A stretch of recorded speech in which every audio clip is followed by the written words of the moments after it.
What's up guys, Houndish here, and today we have had an incredibly busy day when it comes to Destiny 2. And so in this video we're going to jump in with some news, new details about Season of Arrivals, of course Season 11, kicking off in the game right now. But we're also going to round up some of the details that Bungie have given us about Beyond Light, which is going to be the September expansion, further details about Year 4, as well as major expansions that we'll get in 2021 and 2022. And we're going to do our best to touch on some of the primary details you'll need for Season 11 as well. And so guys, as always, I hope you enjoyed the video. If you do, a rating down below super helps me out. But otherwise, let's get into it. And so starting out with the fall expansion stuff, of course Europa is going to be returning.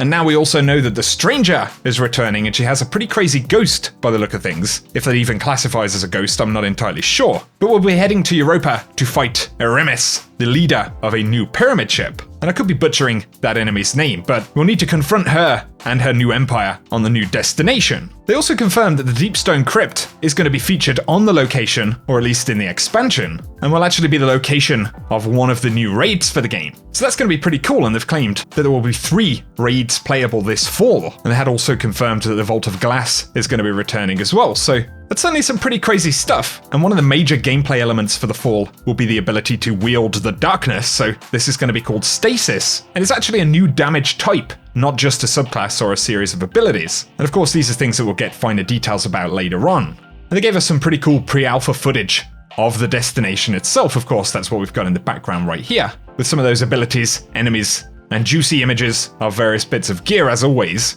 But they confirmed that in 2021, we'll be getting a major expansion called The Witch Queen, and of course that will feature Savathun, but then 2022, we'll see another expansion called Lightfall. Importantly, if you plan on picking up any of the next-gen consoles soon, they've also announced that there will be next-gen support, 60 FPS on console for those upcoming platforms, and intergenerational crossplay for the platforms, with a free content transfer, so that's pretty huge. But outside of the flashy stuff they've shown us on screen, there will also be a technical element to this, which will include removing certain locations from the game, so we can see the director right here, updated for Year 4. And Bungie are also going to be bringing back the Cosmodrome as a secondary Earth location, so we can see how that's been updated. But then we've got Nessus, Europa, the Moon, Tangled Shore, and Dreaming City, and then the major playlists. So it looks like Io, Mars, Titan, and Mercury are all going to be going away here, and that will include their activity content, so that's a pretty big change. But of course, Cosmodrome will be coming back, and Bungie announced that Vault of Glass will return at some point in the fall of this year.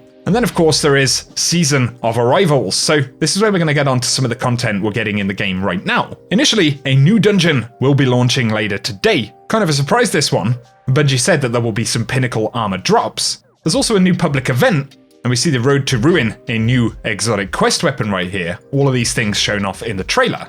We do have the Witherhoard grenade launcher, which is actually the Season Pass weapon for Season 11, so of course the exotic for the weapon. We've got Primeval's Torment. Projectiles fired from this weapon blind the target or nearby area on impact. This thing actually fires kind of Taken Blight style effect, which is pretty awesome. And it has Break the Bank as well, where blighted targets take damage over time and blight the nearby area on death. That's certainly a pretty cool one for the Season Pass right there. And of course we'll get our hands on it in the game. We can see right here as well that there are 2 unknown items listed. So as far as we know, a couple are likely to be exotics. One of them listed in kinetic exotics and another listed for energy.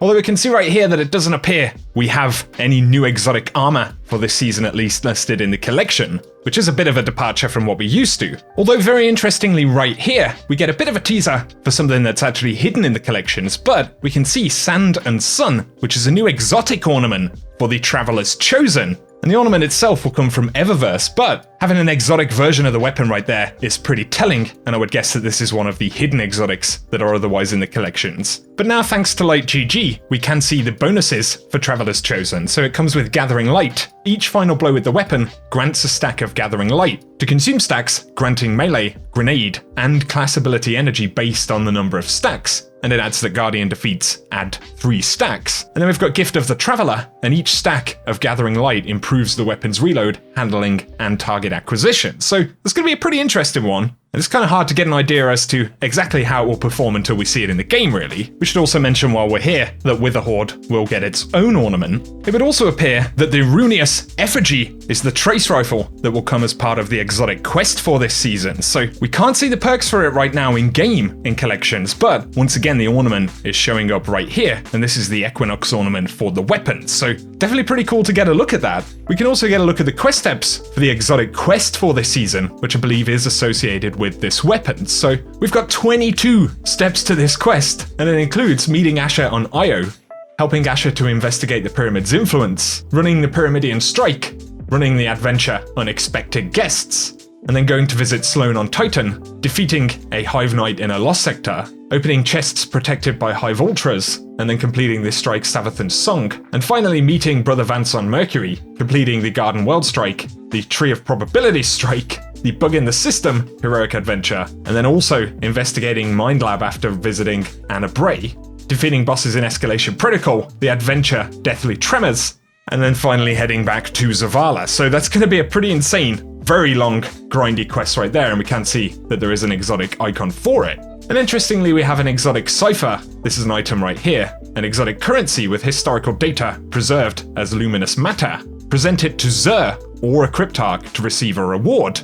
You can only hold one of this item at a time, so there's going to be a pretty cool additional layer right there. We can also get a look at the new title right here, Arrivals, so it's a pretty interesting one. There's a requirement to purchase gift upgrades from the Prismatic Recaster, collect all of the seasonal mods, create one of each kind of pyramidic focusing umbral engram, each kind of dredgen focused engram, and armor-focused engram, and of course there are a couple of hidden ones there as well. Successfully complete the Contact Public event on each available destination, and we can see Io and Titan.